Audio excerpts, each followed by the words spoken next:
Wow, what a clip. There's nothing better, guys. Good morning. There's nothing better than watching your clip from last week and be like, did I say that? Did I say it? Well, good.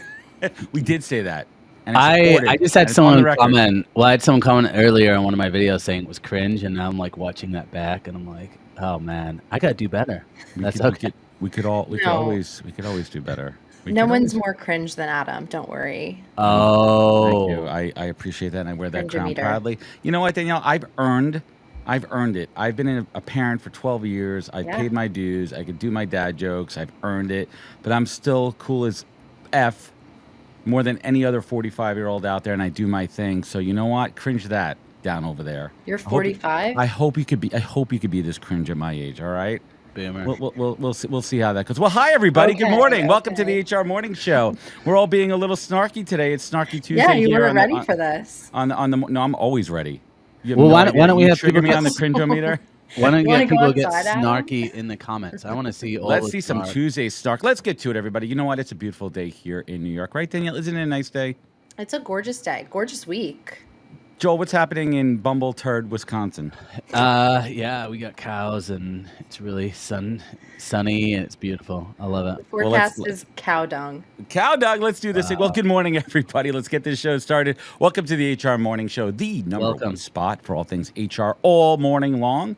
And if you're out there on the West Coast, thank you for joining us early. Hope you got your coffee or, that lion's mane, whatever hippy-dippy BS you got going in your cup out there. Well, we're part of Purple Acorn, the only online community for HR professionals, decision makers, tech-savvy individuals, and entrepreneurs interested in the latest HR news and updates. And you know where to find out more if you're still hungry. Or maybe you're doing intermittent fasting and you're not hungry, but you need the information. Go to purpleacorn.io and be sure to follow us on LinkedIn every Tuesday morning starting at 10 a.m. on the East Coast, 7 a.m. out on the left coast. You know where to find us. I'm excited to introduce, well, I'm kind of excited. I'm a little less excited this morning after Danielle's attack on me. But I would love to introduce my two favorite co-hosts in the world, Danielle Farage and Joel Lalgee. Welcome, welcome, welcome. It's good to be here. Thank you. Yeah. I'm just feeling left out, though, with this hat. It's like you guys both have hats. Well, you got they the look Aaron really hat. cool. It's true. I'm loyal to our sponsors, so I don't know. Tuesday, what? Real worst day. Monday, you can stumble through. Tuesday, you know what you're in for. Man, Jackson, I need you hitting me up every day with this encouraging real talk. I love that. Speaking of real talk, are we talking about commutes? Do we have that clip? Oh, you'll never guess.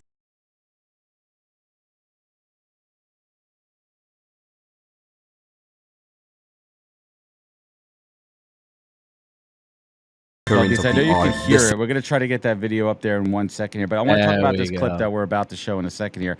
The clip that we're about to show is not an old way of commuting that's coming to light in Switzerland. It's pretty damn cool. I actually saw a similar video of Diplo doing the same thing because he wanted to try it. Danielle, did you see the Diplo clip of this? Here we go.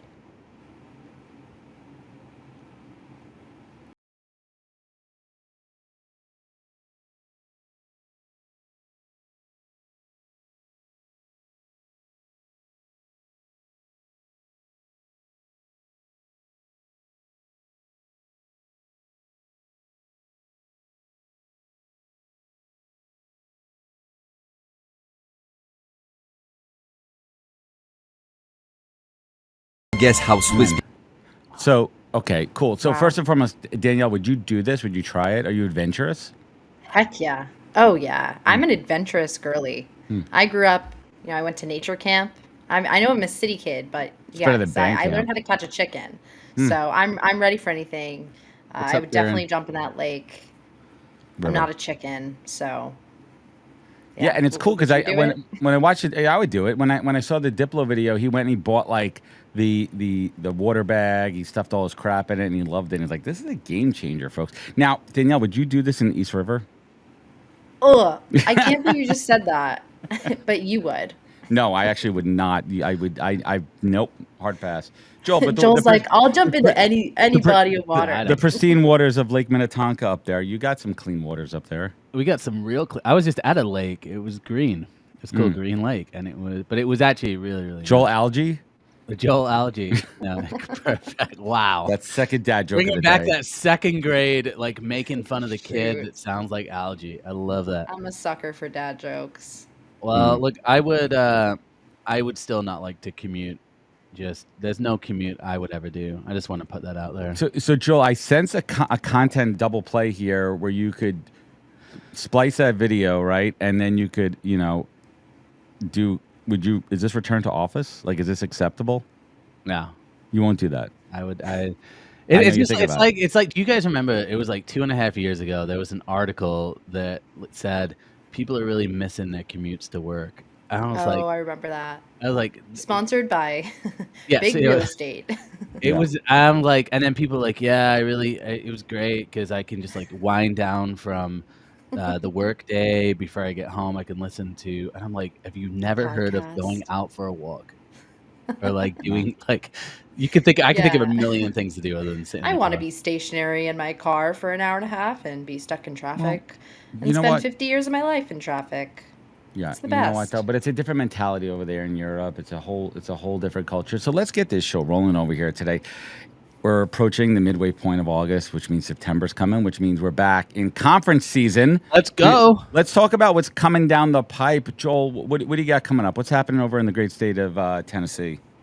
Well, the one and only RecFest is upon us. I'm super excited. I'm going to be hosting a stage, the Unplugged stage, but it's going to be plugged.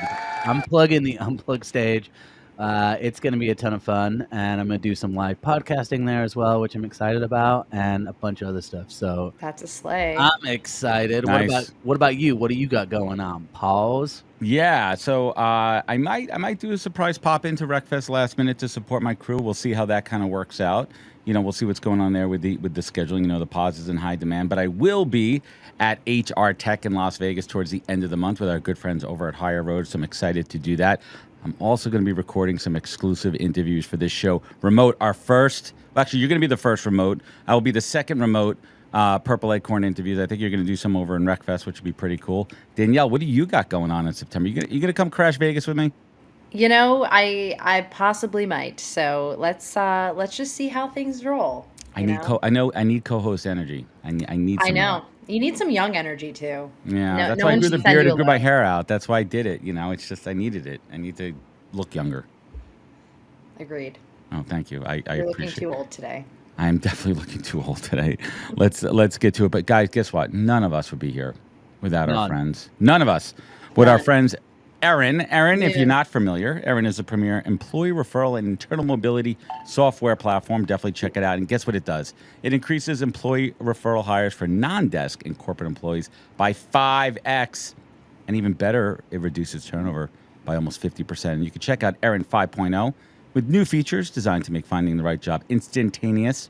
Submitting a referral as simple as sending a text, chat, or Slack. I mean, listen, they make it as easy as possible. So please check out Acorn if you want to take your employee and retention referrals to the next level. And guess what? We got Acorn swag. Joel's rocking it right now. He's got Slothy. He's got the Acorn beanie hat. Check out Acorn, guys, definitely. And hit us up if you want some swag. Let's go. I've never really used a stress ball, but I do use this one. Oh, let's squish it. Let's do some real time sloth squishing.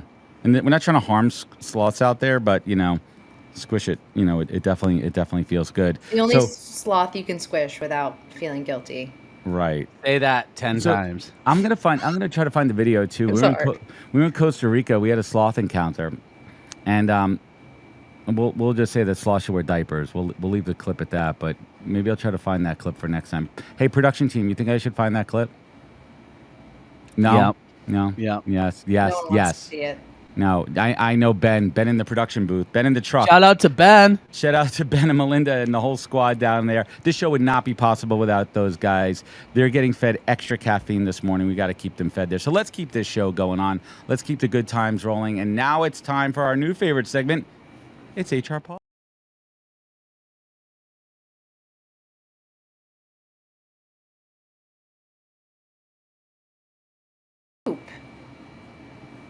Cute. I'm not a cat person, to be honest, but I think highly allergic. I'm highly allergic. I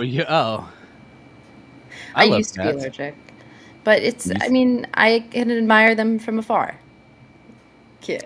Yeah, but what I like about cats is that they're badass, right? They're independent. They do what they want. But if you earn their loyalty, well, here's another fun fact I learned too.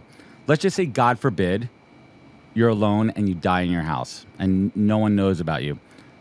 Who's going to eat you first, the dog or the cat? Cat. Oh, wow. Yeah, I don't know. For sure. That cat will go right for your eyeballs first thing. Why do you think they have such strong nails and? Yeah, a dog would just kind of whimper for a couple hours and then be like, "No one's there to feed me. I'm done." And they could bark. They could make noise. Cats can't make that much noise. But cats have opposable thumbs. They can make phone calls. Why don't we ask the audience? I mean, who would you rather have around, a cat or a dog when you die? Yeah. And why? Joel around for the engagement, right? What are we engagement? Joel's Agree. Thoughts. Agree. Prayers. Prayers. And I want to hear some of your pet names. So Danielle, let me ask you a question. Oh. Are you pro or con when people name their animals like more human names? Like this is our cat Benjamin. Oh. This is my dog Todd. It's gonna get me in trouble. That's really gonna get me in trouble. Well, no, let's hear it. Let's hear it. That's what we're doing here. Like I'm just gonna throw it right at the screen. Well, I one time when I was younger, there was a person who I knew from school, and she named her dog Walter. That's okay. It's just like a small little white dog, Walter. I like just Walter didn't White? Understand it? Yeah, kind of. Oh man. But not no cultural references, just Walter. I just think that it was a little weird. And my aunt has a dog named Oliver, but that's cute.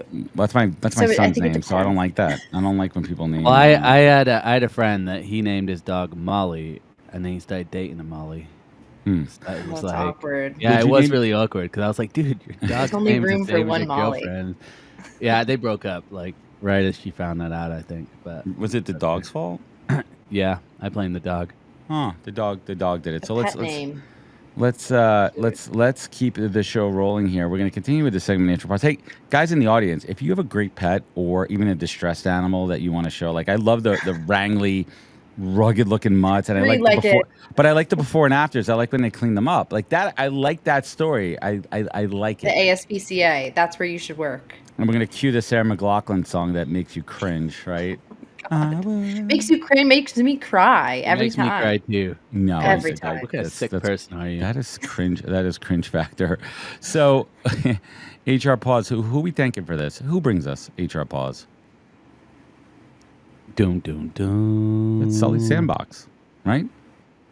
Let's give a shout out to Sully Sandbox one more Sully time. Sandbox.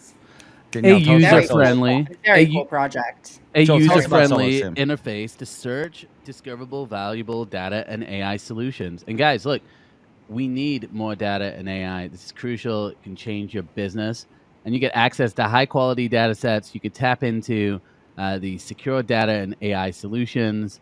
So take a cue from Sully and play in the sandbox. So huge shout out. And if you want to schedule a demo, here's the best thing. You can do it by scanning the QR code. I'm never good with these directions. Scanning the QR code right here. And by scheduling your demo, you're also going to be able to participate in Display Global Pause for Pause program. Well, they'll actually donate $100 to your favorite charity. So go Sully Sandbox. Super excited about this. So scan the QR code now. Schedule a demo. See how AI and data. We had a great story last week, right?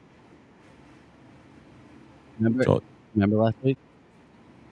I do remember. What about it? Yeah, but Joel, your audio is a little bit. Speaking of the mic. Yeah, Joel, I am speaking. I am speaking. Oh, there you go. There you go. Oh my God! Good job! Wow, I can't believe I'm on here teaching grown men how to speak into their microphones. Well, it's really exciting.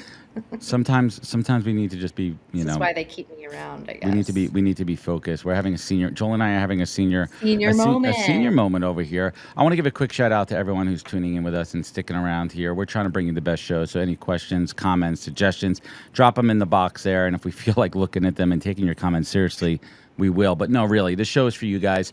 We're thrilled to bring you great guests every single week. We're trying to bring the vibes, right? Because people want to get recruited off of vibes. That's what's happening these days. But now we move on to our next segment. It is the Global Report from our good friends over at Smart Recruiter. And let's welcome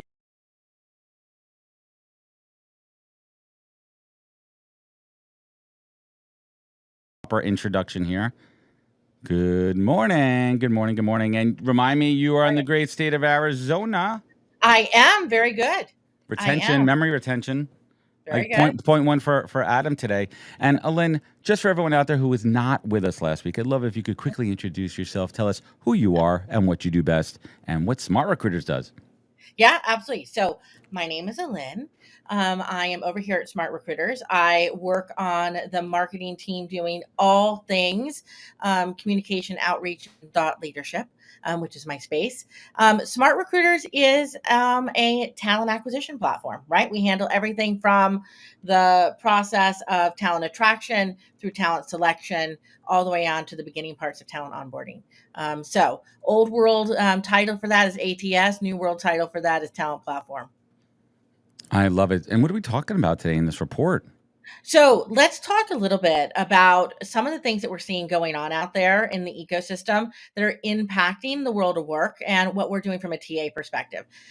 Purposely, we're trying to pull out some things that we may know about and have some conversations about already, but there's also some stuff going on out there that we may not be thinking about, but is having a global impact. So, Alin, before we get into this, let's just level set here. We're not just talking about the United States. We're talking about TA from a global perspective. And as you and I both know, there's so many nuances to global economic factors that play into that. So when we dig in here, just level up. We're going to the 30,000-foot view. So I'm buckling in. Let's take us through a ride through this global report. Buckle in. Well, let's start with something that I think we're seeing globally, but I know specifically here in the US, we've definitely seen recently. And this is what's happening from a larger global economic slowdown and how our corporations are really adjusting and reacting to that. We just saw the latest layoffs just happened yesterday, or the announcements that happened out of Cisco, right? So we're seeing that's already happening. Go ahead. No, let's take a quick pause on that for a second there. What did they attribute those layoffs to? They attributed it to a need to convert towards AI and their AI development. And I think there's something to that, but I think it also has a lot more to do with what's going on globally from an economic perspective, right? Companies are pulling back because they're not seeing the budget potential that they saw at the earlier part of this year. Do you think, here's your hot take, do you think that a lot of companies are using this, hey, we're shifting to AI as a reason to cut headcount for stock prices and corporate bonuses? Yes? No? Oh, no, I think absolutely they are. 100%. I think absolutely 100% they are. That's kind of a standard, that's like standard trick out of the game book, right? We start hitting, particularly the end of the first half of the year. People are getting ready to go into the second half of the year. And they're starting to look at what does their balance sheet look like? Are they able to their projections were going into the beginning of the year? And if not, how are they going to adjust very quickly? Because this is when the stock market's really going to start taking some real tumbles over the course of the next couple of months, right? And we're all starting to see it. Yeah, especially, here in the States too, we have a presidential election that always kind of makes hiring and economic growth a little bit trepidous, and we'll see what happens on the outside of that. So what else should we be looking at here? Yeah. So I think we should be expecting, transparently, guys, I think you should be expecting and preparing for more of these force reductions or headcount reductions starting to happen. Rifts, right? Whatever we want to call them at our particular moment in time, right? Everybody's got the same name for it. Restructurings. It's going to be the next thing that you're going to start seeing, which is really, again, a fancier title for what we're talking about. We're talking about rifts and force reductions. And I think we're going to start seeing this trickling down from these larger tech companies into some of the more, what we'd call kind of traditional manufacturing types of roles, or even retail types of roles, right? Because there'll be a downstream implication that will start to happen there, right? So we're going to start seeing that happen at a larger level. I think the second thing that, particularly globally, that a lot of people may not be aware of that's actually going to be impacting the job market is what's happening from a climate perspective. We are seeing some major climate-related job disruptions happening, particularly in Europe, a little bit in North America, a lot in Spain, particularly related to the agricultural market. Right. And that has a lot of implications to the ability for some of these global companies that have multi-tiered, multifaceted reach across a lot of different industries. Well, it's impacting their overall bottom line. And especially, like, what about in the States here too? I mean, you think about climate change in agriculture. I mean, it's a much deeper effect than just jobs. Like it's supply chain, it's human beings eating. I mean, this is some serious business here. Yeah, huge. And the wildfire situation that we're seeing that happened last month and moving into this month, it's having a big impact. And a lot of it's hitting California, which is huge for us when we think about our agricultural kind of food basket and what that looks like as we start to move forward. So again, not something we normally think about from a TA perspective, from an HR perspective, but it has a lot of implications. It definitely does on a more macroeconomic level too. But let's talk about what's happening with the AI legislation in the EU. Yeah. So obviously, if you've been underneath a rock, if you were not aware, if you've been hiding away, the EU has gone to the next level of its AI legislation. It came out at the end of last month, beginning of this month. There's a lot of potential here for this to have a lot of disruption, particularly in those spaces where we are starting to see actually growth in the AI tech space, right? So a lot of these startups, early stage companies, particularly in Central Europe, coming out of particularly some of like Germany, the UK, a little bit out of the France market. We're seeing a lot of angst for them. They're starting to shift their paradigms. And part of the challenge here with this new AI law is it's really complex. It's very hard for people to understand the nuances and what's really going to impact this. Big companies, this doesn't impact them as great. I mean, it does impact them, but not as greatly, right? Well, I mean, Cisco just laid off a lot of people. It's a big company. Sure, but then they're blaming on this, but it's not necessarily the cause, right? Those ships turn really slow, and they weren't really doing things yet that would be impacted by this new law. But a lot of these early stage startups, companies that are starting to go ahead of the curve and build out in this AI space are now having a lot of angst about kind of how far and how stretched can they go. So they're starting to reduce the number of projects that they're bringing on dock, which again will reduce the ability for people to start moving into those roles. I mean, it's so fascinating to watch this space, right? On a near-term level, from an employee perspective, we hear that AI is not going to be AI that replaces your job. It's the people that know AI, know how to use it. And the other term, we're seeing these mass layoffs. And it really comes down to what a company's going to do with the data. And I speak about it all the time. Where's the data coming from, and what are you actually going to do with it? And do you even need it? Right? Like all these companies are kind of jamming in, changing their company name, and all of a sudden it's podcast.ai. You don't need it. You don't need that AI at the end of it. So as we continue down this line of talking about employees, there's a lot of technological advancements that are out there as it comes to remote work tools. What are you seeing? What's awesome? What's the good, bad, and ugly of these tools, Ellen? Yeah, so I think the shift that we're starting to see is it's not just remote work tools now, which kind of, that we started to see this happening again in the last 3 to 4 years. We're seeing more remote work tools trying to add on new features and functionalities, right? It seems like every other week Zoom's got some new feature that bugs out and breaks the system, right? We've got constant stressor. But what we're starting to see is the move of these tools into really starting to work as kind of what we're calling work tech frameworks, right? They're looking at how they can start to integrate other partners, integrate other solutions so that it can be the one-stop shop where you're doing your work, right? Do you think it gets overwhelming, though, for employees? Now it's too much tech overload versus the ability to actually be productive and do the work. Like, now I got to follow up on someone on Slack. Now when someone talking to me on a Zoom chat, sidebar. Like it absolutely does. That's the key problem with this state, right? And the problem with the problem. That is the problem. Let's dig into the problem with the problem. Let's go deep into that problem, Ellen. Yeah, the problem with the problem here is that there are too many tools, too many places for people to be clicking and accessing and leveraging. Companies are trying to manage where their employees are engaging and trying to put lots of constraints from a data privacy perspective on those areas, and from just a kind of a technological security perspective, right? They're putting a lot of gates in place. All of that prohibits some of these work tech tools from working the way that they're intended to work and prevents them from talking to each other. So you've got two issues, right? They don't necessarily talk to each other very well. When they do try to do it, we've got security paradigms that sit on top of them, which make it very difficult for people to be able to bounce from one system to another. And so people are getting frustrated, confused. I don't know how many times I have my heart attack when I have to go get on a Teams call, right? When I use Zoom all day long. I know, but I had the apprehension as well. But I'm going to be honest, I was a Teams hater for a while. I still don't like Teams in particular. But now when I click on it, I can do it through the browser. It doesn't have to go through my whole Mac.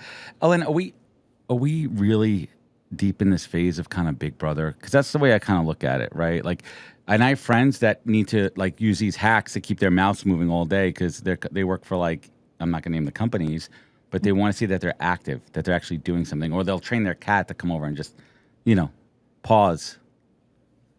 Yeah, I mean, transparently, I think we're talking about it a lot more than is actually happening. I think a lot of companies are putting out messages to their employees that they're, high expectations for the level of work that they're doing, the amount of engagement that they're having on a daily basis, the fact that they want them online for particular periods of time, but they're not necessarily following up on that.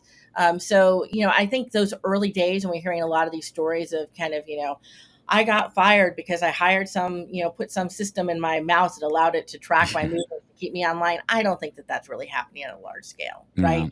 I think most companies don't have the bandwidth or the energy to track or to manage that.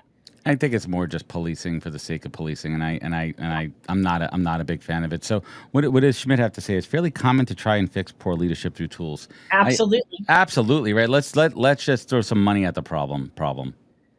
Right. Let's absolutely do that. I mean, this all comes down to the fact that most companies, let's be honest here, most companies operate in a very patriarchal, hierarchical framework, right? And so they're operating from a very parental perspective that says, if I don't give you a guideline, a rule, or a process to follow, there's absolutely no way you're going to do it the way I intended you to do it, right? Or how I wanted you to do it, or where I wanted you to do it, which is complete conflict with where people are actually operating today. People want more autonomy, more flexibility, more autonomy. I think we could spend an hour on this one, but we got to bring it home here with the last point here, and let's talk about. I don't even have a good transition for this, but let's talk about economic challenges in China and India. What's happening over there? Okay, so listen, we need to pay a little bit of attention to this. It has broad screen implications from a ripple effect. There are some big economic developments that are happening in China. In particular, it has to do with their real estate crisis. There's slower expected growth there. It's causing big disruptions, and that's impacting particularly manufacturing and supply chain. And when we start talking about our tech boom, our tech companies, our tech strategies, a lot of that has a direct implication and correlation between what's happening with China's supply chain and their ability to get things off their manufacturing floor and into the hands of our companies who are then leveraging that raw material to construct things like chips, right? Which run everything that we operate on a daily basis. We're also seeing similar challenges happening in India. India's been a really boom space. For those of us who have been in the global hiring space for a while, we know that we have been doing a lot of hiring and strategic kind of offshore placement in the India market. We're starting to see that start to shift a little bit. And part of that is because there's been a boom in some locations, and we're starting to see new locations that are opening up, but we're not having the same quality of candidates or population there for us to be able to get the right types of hires in place. It's having an economic framework for India overall. How is this affecting what you guys are doing over at Smart Recruiters? Is it affecting the tech? Is it affecting the approach? And just pure curiosity, how big are you in the Indian market? So we work with a lot of global companies, right? And so most of the global enterprises that we operate with have some sort of hiring or HR function that's sitting out of markets like India. China is also another big location where we see a lot happening in that space. I think what we're doing with it is really trying to understand what this is going to do in terms of changing the use cases and usage models for how we hire people. Firmly, we are at the place right now where we believe the process for hiring, how we think about triggering hiring in our organizations is on the verge of a pretty big tip to change, right? Ooh, we got to keep an eye on this. This is big. Yeah. I mean, so many of us are so focused on our day-to-day, but I think as a recruiter, you need to give yourself that broad perspective so you could have intelligent, informed conversations with clients, with candidates, and folks like yourself. Yeah, you absolutely do. Keeping your eyes open, thinking about where it might impact and where it might not, and understanding that some of the stuff that you're starting to see today happening around the world is going to hit you and impact you, some of it very quickly, but some of it may be 3 to 6 months down the road. But if you're prepared now, you can start to set up your strategies accordingly. All about preparation. So, Ellen, I want to thank you so much for joining us, for coming back on this fantastic segment brought to us by Smart Recruiters. And where could folks connect? Where could they learn more? smartrecruiters.com. Go on and take a look. That way. Yeah. I'm still figuring out the backwards hand thing. Yeah, I want to thank you. What? Tell me one. There's a question I ask my kids every day. Tell me one new thing you learned yesterday that you didn't know before yesterday. One new thing I learned yesterday. I'm trying out some new questions. I'm trying out some new material here. Yeah. This is going to sound like the oddest thing. So I have a teenage daughter. She is 16. They just started school. God bless. She's in Model UN, which, as you know, a government and political junkie myself, I'm like, oh, this is very, very exciting. I assumed they were using Robert's Rules of Order because I don't know. I'm old school. This is what I think they're doing, right? And so I'm starting. Hear ye. Yeah, right. I'm starting to ask this question. She looks at me. She goes, "Oh, Mom, they don't do that anymore." Now we just talk over each other. That's right. I'm like, okay, never mind then. So that's what I learned. I learned that my belief system around how the world was operating at the UN is not accurate. I don't know who needs to know that. I don't know why that's interesting, but that was my new lesson. Well, did you ask her, is it working, or is there like law and order within this Model UN? She believes that there is, right? But I don't know. We're on week 1. I will report back. I am concerned. We're going to follow this one closely here on the HR Morning Show. I am concerned if you're not using the appropriate motion and seconding process, that it's not possible to hold a good global meeting. I don't know. Well, I motion that it's time for headlines, and I also motion there's been a fantastic conversation, Elena. I want to thank you so much for joining us. We're looking forward to having you back. We want to thank our friends over at Smart Recruiters. Definitely check them out. And Elaine, follow her on LinkedIn, and looking forward to having you back on the show soon. Thanks, guys. All right. Thank you so much for joining us. Bye. Guys, you know what time it is? Headlines. Do we have a headline song? I don't know, but I just made one up. It's based on Dora the Explorer. Go for it. Let's hear it. It's headlines. All right. Okay. You're welcome. Thank you. Acapella star over here. We could do a Paw Patrol version of that. I'm gonna. But let's get into it, right? I mean, you guys know I'm a avid reader of the New York Times, but only when I could get free subscriptions from my friends, because I don't pay for that. I don't get past the firewall. Yeah. But this article stood out to me. HR making you miserable. So I dug into this one, and I thought it was fascinating in a couple of different ways, because I'm hearing HR complain, but I've kind of always hear HR complain because HR is the inbound complaint department. But now more than ever, HR is fielding things with remote work conflicts. Why could this person work? Why can't I work from home, but Susie's working from home? Like that kind of crap, and dealing with just inter-office kind of stuff. And it's just kind of the same. Why would anybody want to get into this profession?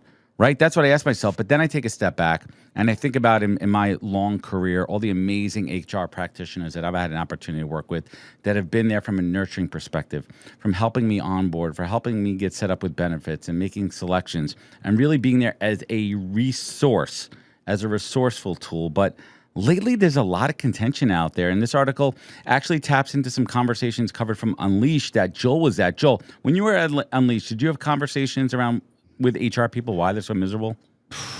I didn't, but look, Joel doesn't talk to HR. Yeah, I stayed away from HR. I was actually really busy, but I think when I read this article, I actually thought a lot about recruiters. I thought about people in lots and lots of different skill sets, right? TA isn't recruit HR. Well, the point is, I don't think it's just HR that's even feeling this way. Like, I got a lot of those vibes as like, a lot of employees right now are burned out. I think it's amplified with HR because they have to do some of the, they're kind of like the centerpiece with the return to office, right? Like you can't return to office without HR championing that, right? And they have to be behind it. It's like they're always delivering the bad news. Like imagine being at a startup that's gone through 3 rounds of layoffs over 2 years. If you genuinely care about people, which most HR people I've met genuinely care about people, that's why they get into the field. It's tough. It's like you are the face piece of that, those layoffs a lot of the times, right? You're the one who has to meet with people. You're the one who gets bashed. I put out some HR content before, which, it's gone viral. That's not necessarily favorable of HR. So I could totally see this being a thing. But what I will say is part of a the lot of problem, HR Joel. people I know, they're also positive, right? And so like they will put on the positive face, right? And I think it's when they get together and you're talking to colleagues and you're talking to peers that are doing the same job, that's when these conversations can come out more. So it really wasn't a surprise to me reading this article. Yeah, same. I would say, all of that, but also on the heels of COVID, right? Like having to go through layoffs and back to office when no one wants to return to office. Yeah, I could understand where this was coming from. It's frustrating. And, during COVID, I actually had the honor and pleasure of leading an HR and talent acquisition and DEI community. And I saw how important it became, that role became during COVID of, well, okay, suddenly, the focus is on people and making sure that people can still do their work and people can show up for work even though they're working from home and it looks different, and that they have the tools and that they can have the conversations they need to have. Like everything was placed on HR. And afterwards there was sort of this de-escalation. There's this, there's layoffs, there's, such bad burnout, especially with HR. In 2022, HR had the highest turnover rate of any job. That's according to LinkedIn. And it makes sense. And now, they're basically being told to do what the C-suite says and to lay people off and to tell people to come back to the office when no one wants to, including them. And it's just kind of a sad situation. It's a lack, like in a perfect environment, there would be a collaboration and listening, right? HR is a listening tool, the ears to the ground, reporting up to the C-suite, being a partner. And we're not seeing that. Now they're just order takers and following out, like, the order take.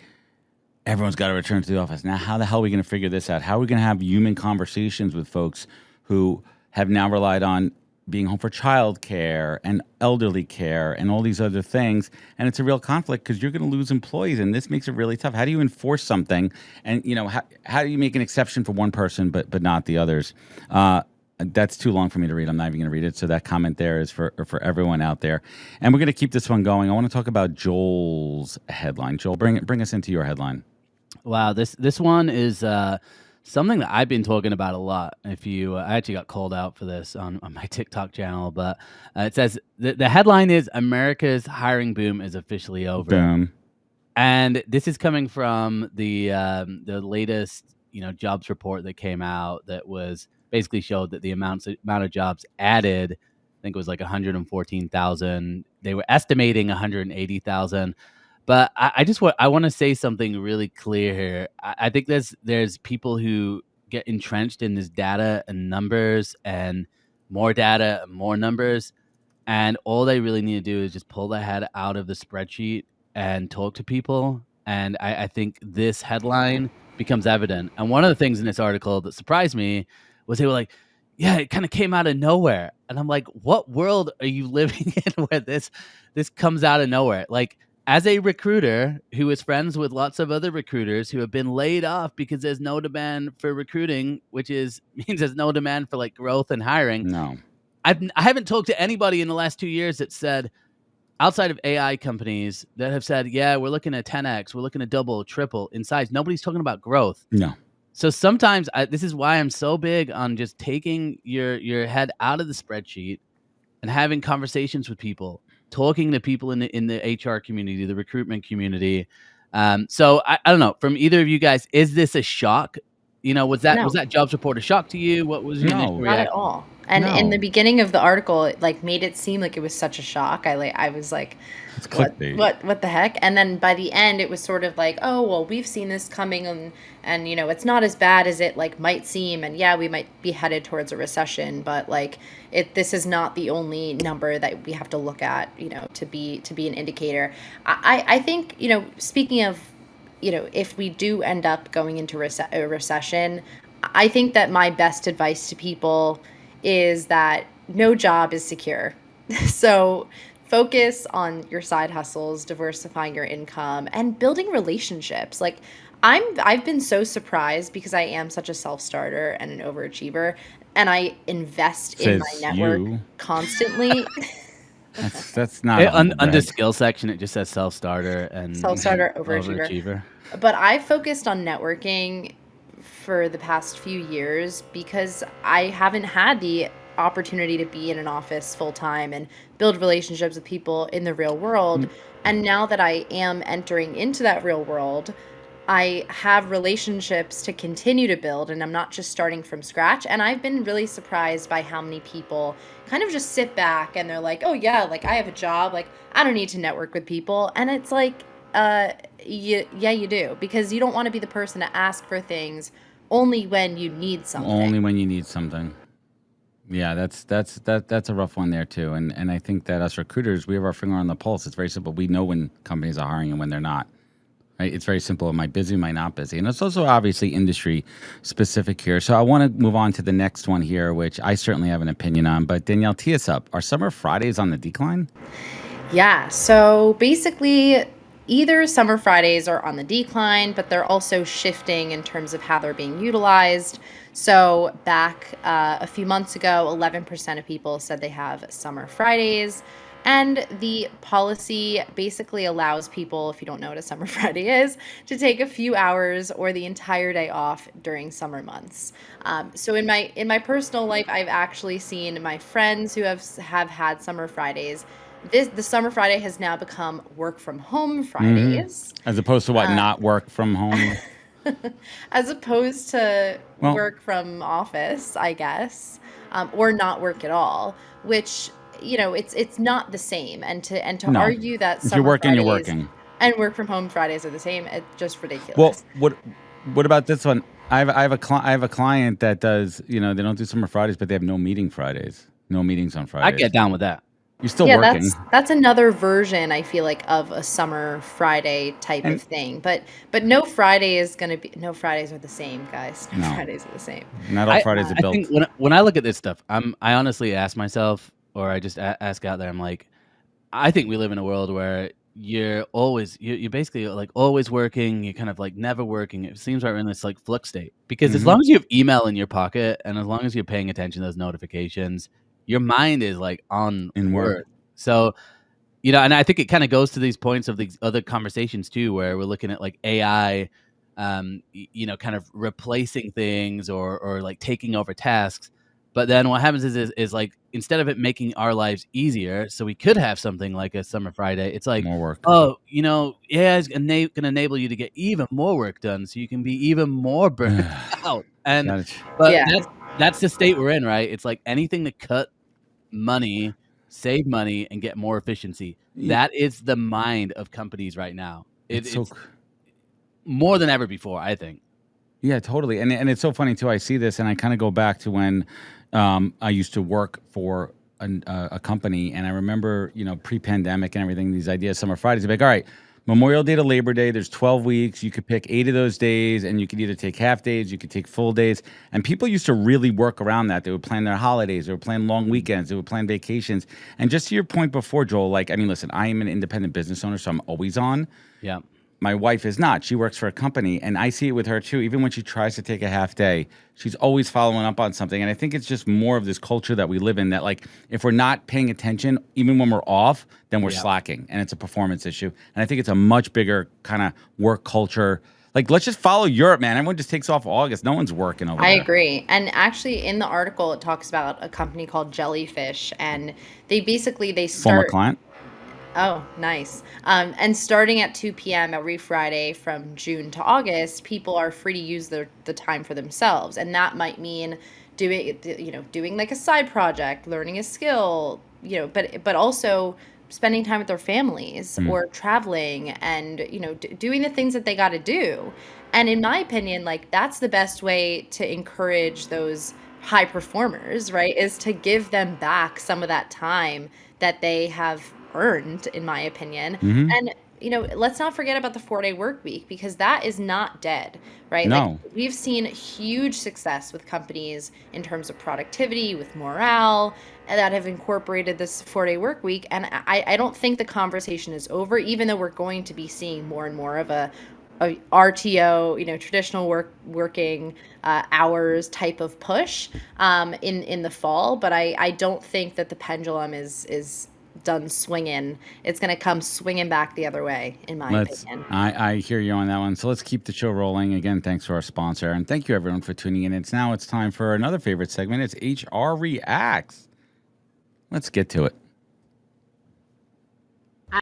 I'm about to put in my notice that I'm leaving my company. A big part of why I'm leaving is directly related to my boss. I don't want to completely burn bridges, but how do I say I'm leaving because of her without saying it's because of her? I like this question, actually. When you're leaving your job, be classy. You can go give the great once-in-a-lifetime speech about how much she sucked as a boss and how much you hated your boss and this, that, and the other thing. You can do all of that. Do that in your shower, and do not do that at work. When you resign, I think you want to thank your company for the opportunity. You want to thank your boss for everything she's done for you, even if it's not very much. And then you want to say, I'm leaving for a great opportunity. I'm really excited about it. I'm going to do all these things. Then if you're asked in an exit interview, hey, what are things we could do differently? Do you have any feedback for us? I think you politely say, hey, I really struggled with so-and-so as a boss. I think there's a couple things that she does really well. Here are those things. And I think these are things that she could work on or that have impact on people that work for her. I think you don't want to make your leaving feel bitter. I don't think you want to avoid the issue of your boss playing a big role in it, but you also want to get excited and hopeful and focused on what's ahead and not what you're leaving. You want to run to something, not from something. Mm-hmm. Whatever you say, just be polite, be professional about it. Don't go into great detail. Don't get super emotional. Don't belabor the point. Go on your way and have a new fabulous life. Amen to that. And first of all, quick shout out. That's Erica. That's the former CEO of Barstool. She's awesome, and I love what she's doing now as she moves into the next phase of her career.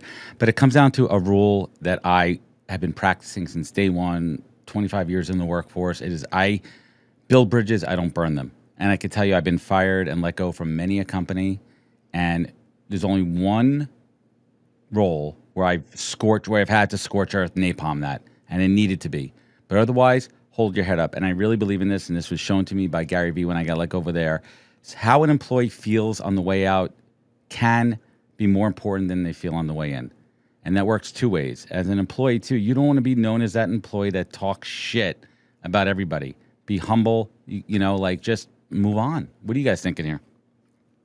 Well, I have built a career on the back of a toxic work experience. So, having said that, I think that there's a classy way to do it and there's a trashy way to do it. And I've always leaned into, protecting people's names, protecting, the timelines, protecting, the companies that you've worked for, because at the end of the day, even if it was a more negative experience or there were negative elements, you never want, again, like you said, to burn bridges. And, it served a purpose. At the end of the day, you can't look back and say that, oh, this experience did nothing for me, because even if it pushed you towards something more positive, if you learned from it, if you grew from it, even if it was a negative experience, it's part of your journey, and it's you can't say that it didn't do anything for you. It happened. It's just a matter of how you position and frame it, and how you want to be perceived out there. It deserves, for sure.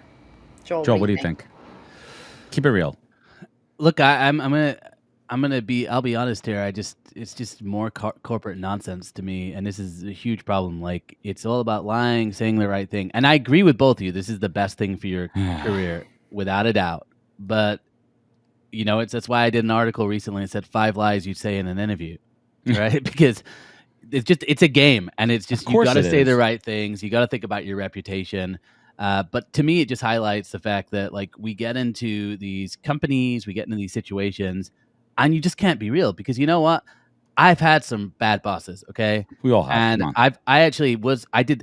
I did the honesty thing where I was like, look, this is really impacting other people. I'm having other people come to me, blah, blah, blah, blah, blah. And then I got put on a performance plan, and it's like, and it's because I did it in the wrong way. And here's the take. I don't think you can approach it from an emotional point of view where you're like in the heat of the moment. Completely agree with that. But I sometimes, man, like people, we got to get okay with like hearing like real feedback and real talk. And I actually think that like perpetuating these things, it just makes it more of a game. And so I agree with everything that she said for like the sake of your career and for the sake of your reputation. And I'm with you, Adam, 100%. But yeah, this is why I'm unemployable, because I just got to a point where I'm like, I don't want to play these games anymore with people. I feel you, dude. Right? It's like, how much do you want? Like, you being your authentic self versus playing the game versus making sure that you're employable versus talking smack in your reputation. It's a fine line. It's a very fine line. But as long as you know the truth and you actually take those learnings and use them as red flag indicators for you doing your own due diligence in your job search and saying, listen, I had those crappy bosses. Now I know the right questions to ask when I'm interviewing to hopefully not have a similar experience. But guess what? There's jerks everywhere. Yeah, well, and that's the other point, right? It's like, I think we got to just get away from this fallacy of like perfect place to work and like perfect things. I don't care what you're involved in. Yeah. If you're in a community, if you're in a workplace, a nonprofit, people are imperfect and people are going to make mistakes. And you have to have that expectation that not everything is going to go your way either. So I've learned a lot. And like, honestly, this is the advice that I give to people now is play the game, do the smart thing, think about your future. I have a question too for you guys.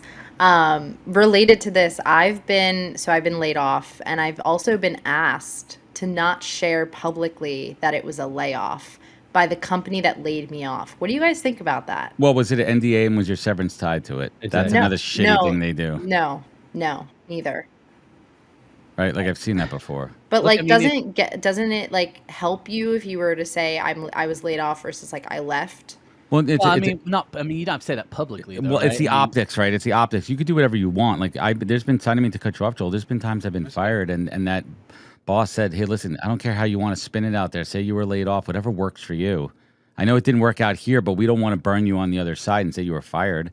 You know, whatever you want to do from an optics, we'll support that. I mean, I've had that too from a great boss, and because at that time it was my fault because I didn't do what they hired me for. Yeah, while I got laid off. So it's really smart.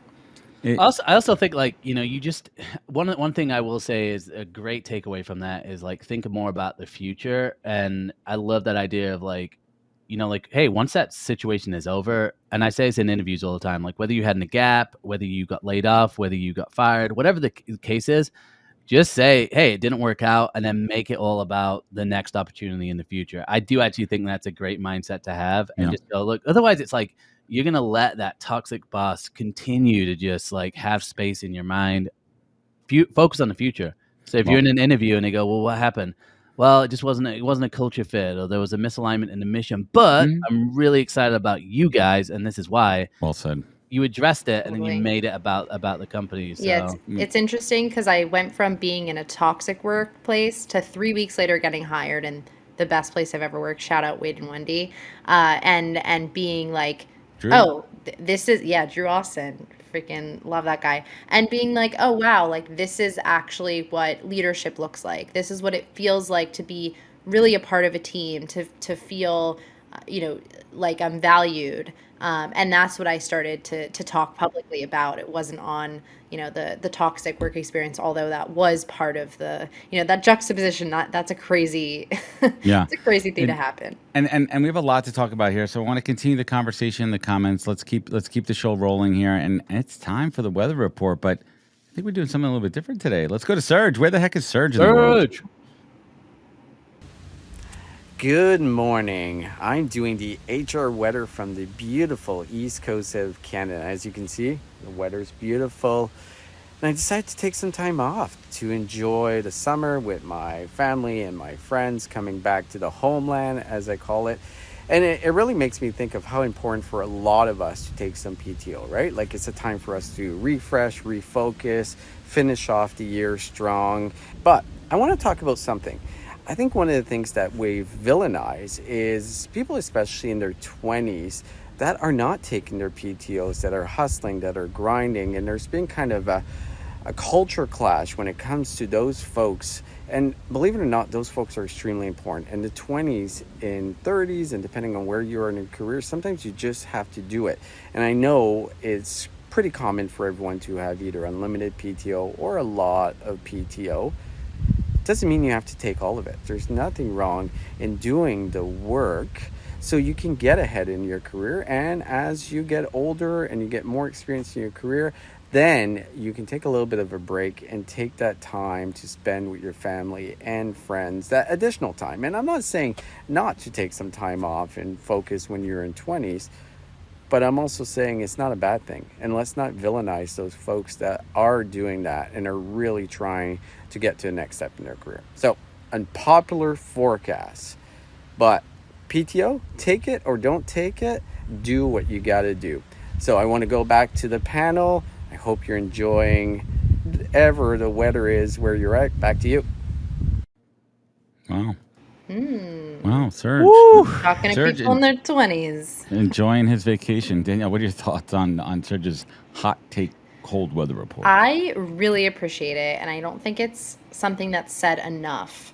I was watching a video yesterday on Stephen Bartlett's podcast, which I freaking love that guy. And he had on this woman who's, she's built a lot of businesses, super successful. And she was sort of saying like, oh, you need to be hustling in your 20s and you can't take a single day off and blah, blah, blah. And I'm like, but that's not how I can show up and be the best version of me. So I appreciate the fact that Serge is saying this because I think not everyone is the same. I think that, I work weekends. I don't work all weekend, but I work enough that I feel, productive and really good about where I'm at in my business. Do I think I could work a little bit more? Sure. Do I think I could, do some more vacation? Maybe. But I think the trick is really to find that middle ground and that like spot that feels really good for you and that helps you stay motivated and productive and your most creative self. So I appreciate this message, Serge. I dig that, right? It's like, take your time. You have to. And you hit the nail on the head, Danielle. You said something really interesting. You said, do I feel productive? Do I feel like I'm getting my stuff done? And I kind of use it as a reward for myself too, where I know I'm like, hey, I had a great week. I had a great day. I am shutting down, laptop closed. I'm not looking at those work emails. I'll get to it tomorrow. And it took me a little while to get to that point. And especially as an independent, Joel could probably speak to this too, as an independent business owner, all of us, right? We're doing our own thing here. We could always do more. We could always have our foot on the gas. But if we're not taking those time to recharge and be with our friends, our family, our kids, all that stuff, then what's the point? I don't live to work. I don't, Look, it's tough with this because on social media in particular, which is where we get a lot of these messages from, it's extreme is what gets reactions. So you're going to have the extreme of like work 80 hours a week, and then you're going to get all the haters saying, blah, blah, blah, blah. No, you can't do that. But that's clickbait, right? And then on the other hand, you have like, protect your mental health, don't take PTO, take PTO. And that's like another extreme. And I think the sad part of it is like anything that's balanced and actually good advice never goes like viral. And that's why you don't see it as much. And the truth of it is like when you're an adult, you get to choose and you just need to monitor these things. And sometimes there's a day to work really hard. There's other days to take off. Because it's funny. I was getting my haircut last week and they had the guy had like a YouTube channel with an entrepreneur I'm not going to name. But his whole thing was like, you got to sacrifice time with your family to build the business. And, it's just like, who said that? Super, I'm not even going to say who it is, but it's super like motivational. Why not? Who cares? It's Andy Elliott, if you know Andy Elliott. He's like shaved head. He's also the guy that said, I don't hire people unless you have six packs. So, but his whole thing is like extreme social media, like motivation. I said, I wish someone would just like rise up and just talk more about balance and how you work out balance and how everyone's balance looks different. Yeah, but I can't because I got to go viral. So you just got to stick with the clickbait and the memes, bro. I mean, you know your game. But my takeaway from it, the sound advice. My takeaway is just like Danielle said. It's like because one of the things Serge said was like later on in life you could take, you can spend time with your family. I actually have the opposite thing. I'm like, I've got this window of time when my kids are like super cute. They love me. They want to be my best friend. I want to milk this time. And guess what? I believe that work will be there later on. And if I die, I want my kids to know me versus like just knowing me away. It's my personal choice, right? So yeah, balance, man, balance. Know your own balance too. Know your own balance, right? And I like to use the word, like, for me, Joel, and I think you'll agree with this, and Danielle too. It doesn't matter if you have kids or not, what stage of your life. It's not about balance anymore. It's about harmony. And sometimes you're going to over-index on work. Sometimes you're going to, like for me, my kind of thing is when I'm working, I'm all in. I'm freaking working. Yeah. But when I'm off, I really try to go off the grid as best as possible. Sometimes I'm going to be more off than on, more on than off, and it just really, whatever works for you. And Steven in the comments said work-life harmony, not work-life balance. There we go. Love that. Yeah. So speaking of work and words, I want to get to my personal favorite segment because it keeps me young, it keeps me in check and hip with my daughter. Let's get to the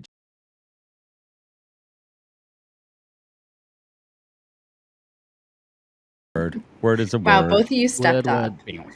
Both of you ate in that performance. All right, our word of the week, as you can tell, is ate.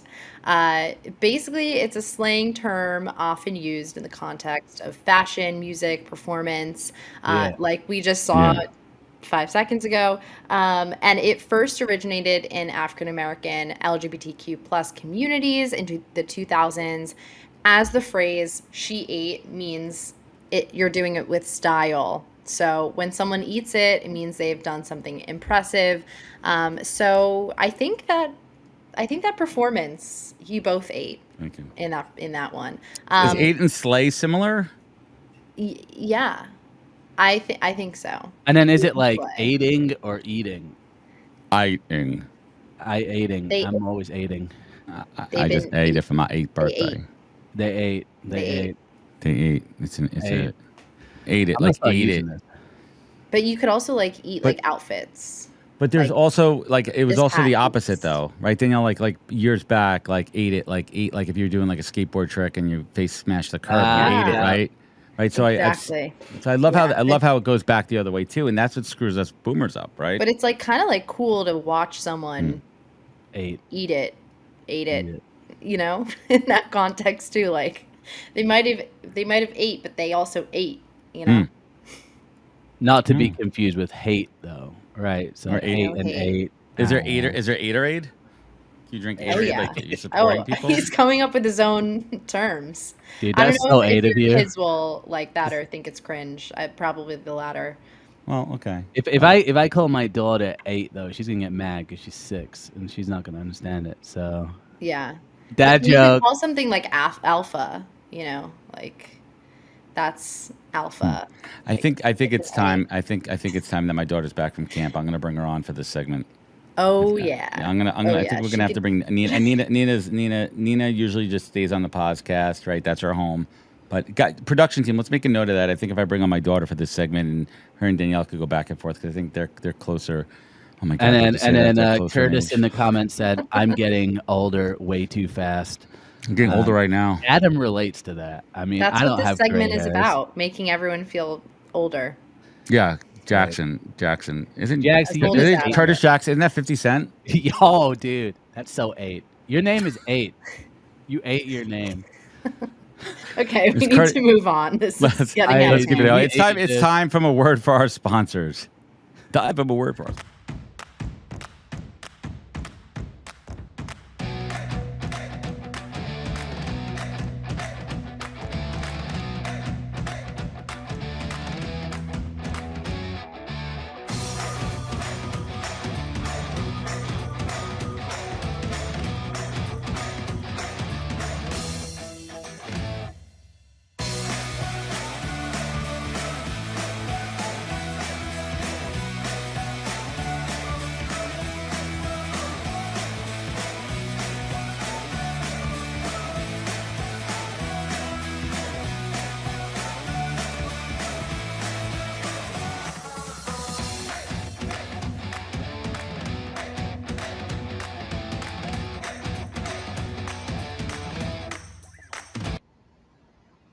Oh, we're back. We are back, and we are thrilled to welcome Ron. What's happening, man?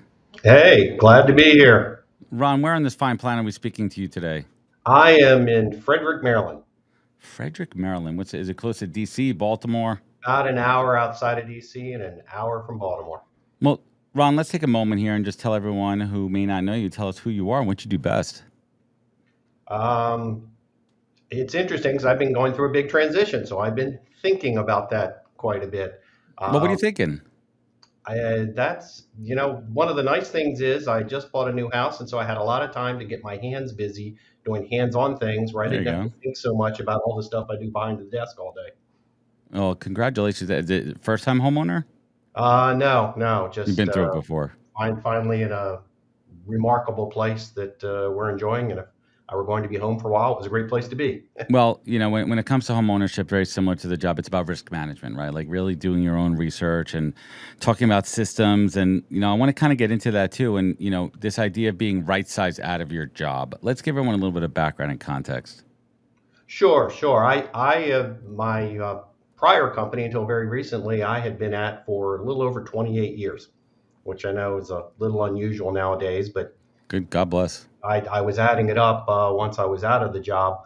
I actually got the job 28 years ago because I saw an ad in the newspaper. So that dates me and shows you the era that was happening in when I made a transition from mortgage banking to steel, work for a steel company where we actually build things. But I was there as the lawyer for years. And about 10 years in, we were a French-Canadian company. And one of the things they noticed was in the US, a lot of HR had to do with the lawyers. So I might as well be in charge of HR too at that point. So I picked that up about 15, 16 years ago. And so I did legal, risk management, HR. So you're a lawyer. Exactly. So I'm married to one. I should have smelled that a mile away. I should have smelled that one coming. My lawyer radar is off. Is off today. So 28 years. 28 years, yeah. We were bought by a private longer than Danielle has been alive. That's crazy. Exactly. Especially hearing the word of the day, I got a real sense of that. Now, what are your thoughts on loyalty? Is it still alive in corporate America? It's interesting because with some people it is, and yet I can tell you honestly, you're not always better off for showing it to the company. No, how so? That's the trade-off. It's transactional. 28 years. So what happened on your way out? They made a decision, and you guys were talking a little earlier about some of the downsizing. It's happening everywhere. We're owned by a private equity firm who decided they needed to, quote, right-size the business, so they got rid of my position. One of the challenges you have when you do a good job in being a lawyer or HR or anything is if you do a really good job, there aren't a lot of problems. So it's sort of like taking your medicine. They say, hey, I'm better. I don't need the help. We don't need somebody to manage this because we don't have any issues. No, let me ask you this, right? You've been around the block before. During these 28 years, were you still focused on networking and building relationships outside of your immediate company and even outside of the industry and within the industry? Like what advice could you take from what you experienced, what you did, and what you could have done better? I think one of the key takeaways, and I did some things well at this and some things I should have done more. I was very active in trade associations. For example, a group of corporate counsel. I participated in SHRM events, got to know people. And that helped me end up with a job today, a couple of weeks after I lost the other one. But it's I know a lot of folks in my position don't do much of that. And because they think everything's okay. We were sailing along. I thought I was doing fine. Obviously I was doing a good job getting good reviews. My boss knew what I was doing, but unfortunately when they decided to downsize, they showed him the door and showed me the door. And that's when you realize you got to go beyond your immediate circle. It's not even just keeping your supervisor happy. It's keeping up those contacts. Ron, did you feel it? Did you feel it coming? I mean, you mentioned that you got a job within a couple of weeks. I mean, that doesn't happen overnight. Doesn't, but one of the things I learned, I jumped on and did all the let's be online and let's connect and let's reach out. Found out I had an even bigger network than I thought I did. One of the companies I'd done some work for called me up and said, hey, we noticed you're in the market and we'd like, so I did it, while we talk about filling out all the online applications and things, I did it the old fashioned way. Somebody called me up who knew me and said, hey, I like the work you've done. Can we talk? Ron, were you scared to start a new job? 28 years, this company. I mean, literally, like I hate to use the word family, but it was for 20 years. It's what you know. You know the ins and outs of it. There's a comfort level there. There's a familiarity. Were you scared going into this new role? That is the biggest transition. Because on one hand, it's a little scary doing something new. On the other hand, I'm trying to look at it as this is kind of exciting because, frankly, my brain cells could use a little more exercise. Some things were on autopilot, and I'm getting out there having to make sure I know it. And more importantly, I'm having to make sure I know everybody in the company. They're spread out all over the place. So my first goal for the first couple weeks actually started yesterday is let's talk to everybody. Let's say, what do you see? What do you need out of this? They may not even know what they need because it's a new role for them, but I want to help them find that out. The value of the listening tour, right? The value of that listening tour and listening. And was a company, did they, and this is kind of a tip I give for a lot of folks in senior level positions too, is, when you're going through this interview process, really do your own research and due diligence. Sorry, let me use some legal terms there. Do your own due diligence and ask, when I step into this role, am I stepping into a fire or am I going to have an on-ramp, right? Am I going to have that on-ramp to really onboard? And if they say that we want you to onboard, use that opportunity to go out on that listening tour and really ask the right questions to other folks. And that way you could form opinions, you could have questions, and give yourself a broader perspective of what's happening in the organization. Absolutely. Particularly being a lawyer where everybody thinks you're going to come in and just tell them you can't do this, you can't do this. I had to get beyond that stigma and say, hey, I'm here to help. Really, what do we need help with? Let me help you figure that out. You mentioned something interesting too, and keep me straight here. You said it's a new position. How did that conversation go, and how did the mindset of this company, understanding what the need was, so much of the fact that they needed a new position for it? So they know one of the interesting things with some of the legal part of the problems is it takes an expensive disaster usually to figure out you need a little more help. Fortunately, these folks weren't in that position. They just thought they could do things better. And the conversations I've been having back and forth with the CFO were along the lines of, we're doing some things, we're not hitting everything, we're getting bigger, we got to manage this. You're really good at process. And that's one of the reasons they brought me in. I mean, I know the industry, it's related, but it was more about, we know you're good at setting up process and flows and helping us figure out how to make this work a little better. Interesting. So what lessons would you give to your younger self 10 years ago? If I really wanted to move up in the world, I would have moved around more. I probably wouldn't have stayed 28 years at one place, because taking on new roles and learning new things, you're not going to get that in the same place. I was fortunate that where I was, they kept adding new duties. They were very good about, hey, you're good at this, do this. So at one point, it was legal, and then it was HR, and then it was risk management, and then it was IT when I ran for a while. So that kept it interesting. But one of the things I discovered is the outside world doesn't see that progression. They just say, hey, you were here for 28 years. Why should we bring you in? You're set in your ways. Yeah, no, totally feel you on that one. Are you in a leadership position right now, meaning, a management position? You have folks reporting up to you? It's going to be just me to start with. And I've done that before. I came in and set up the department where I had been for 28 years when they didn't have anybody. So that's fine. It's, I'm basically reporting to 8 different company presidents across the company and the CEO in one place and some other folks. That's awesome. Ron, I want to thank you so much for joining us today here on the HR Morning Show. Where can folks find you? Where could they connect? Where could they learn more? I am always easy to find at ronpepe.com, just like my name. I actually have my own domain from years ago when I served on the school board. Well, let's leave everyone here with the golden piece of advice here. And I ask this question on my podcast all the time.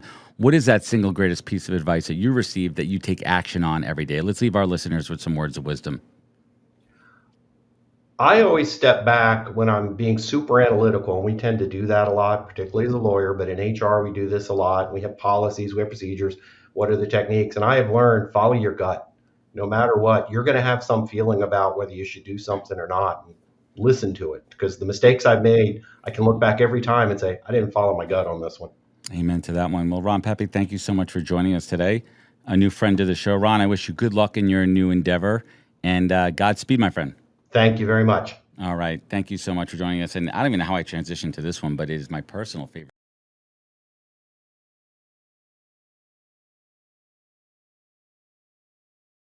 Joel's polls. Joel's in the know because he does a Joel's poll.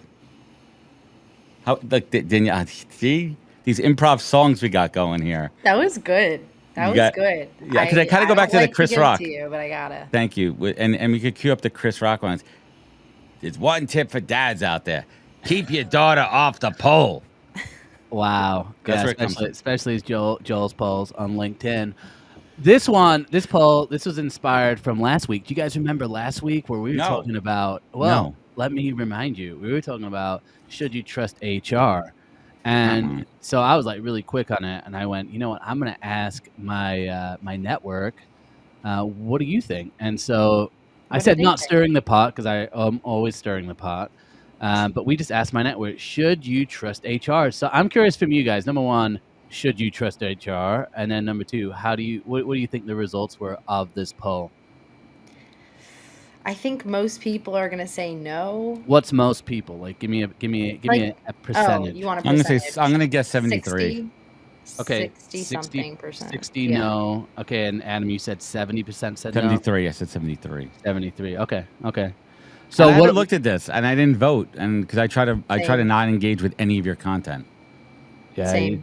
Great. It's a form of protest. It's a silent protest. He has enough followers. Okay. Well, let me know in the chat out there. Should you trust HR? Let me know what you think in the chat. What do you guys think? Like, just from a personal perspective, are you very trusting of HR? Okay, yes, love it. No, I think most people go to our point earlier. Most people go into HR because they're empathetic, that they want to help other people. And one time someone said to me, "If you like people, don't go into HR." Which because you're gonna hate people after it's probably good it's really advice. the worst. It's just a complaint department. But yeah, that being said, like I think they're well-intentioned, well-meaning, but I wouldn't fully trust them. Well, let's hear what some of the people in the comments said too. So Susan said, who's a fractional TA, process improvement and leadership specialist, said trust people / HR to do what they can do within the boundaries of employment law to do what's best for the company. If the company is a healthy culture, though, the people team will foster an environment that builds healthy, happy workforce that's appreciated and valued because that's what they do best for the company. So she's basically saying, like, HR is always going to look out what's best for the company, but what's actually best for the company is looking after the people. And then Andrew Prout, who's a apprentice heavy diesel mechanic, said, if you don't feel you can trust HR, you need to reconsider your workplace. You need to figure out why you can't trust them. Sometimes the issue isn't HR. It's a GM that changes their mind more than his underwear. That's what Sam said. Interesting take.